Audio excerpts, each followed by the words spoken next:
La situation en Ukraine vient de prendre un tournant dramatique qui pourrait redéfinir l'équilibre des pouvoirs à l'échelle mondiale. Dans un contexte déjà tendu, la décision des États-Unis d'autoriser l'Ukraine à employer des armes à longue distance sur le sol russe pourrait avoir des conséquences incalculables. C'est un moment crucial, marqué par des déclarations enflammées et des gestes militaires significatifs.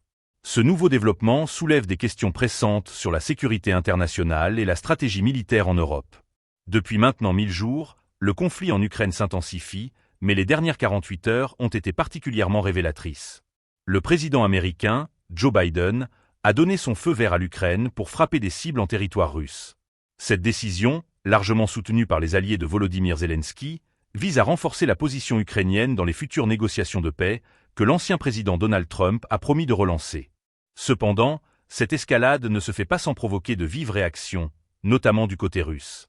Vladimir Poutine, en réponse à cette annonce, a promulgué un décret qui pourrait marquer un tournant décisif dans la doctrine militaire de la Russie.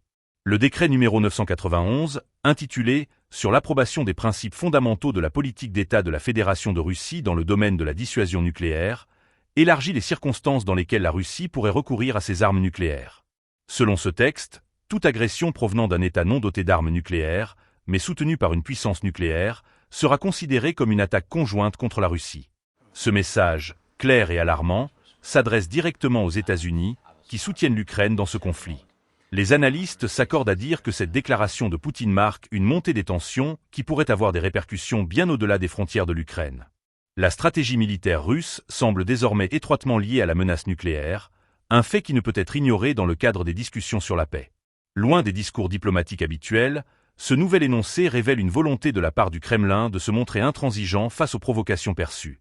En effet, alors que le soutien occidental à l'Ukraine semble se renforcer, la Russie, par cette doctrine actualisée, tente de rappeler à la communauté internationale qu'elle ne reculera pas face à ce qu'elle considère comme des attaques à sa souveraineté. La dynamique actuelle pourrait fragiliser davantage les tentatives de dialogue, rendant tout processus de paix encore plus complexe.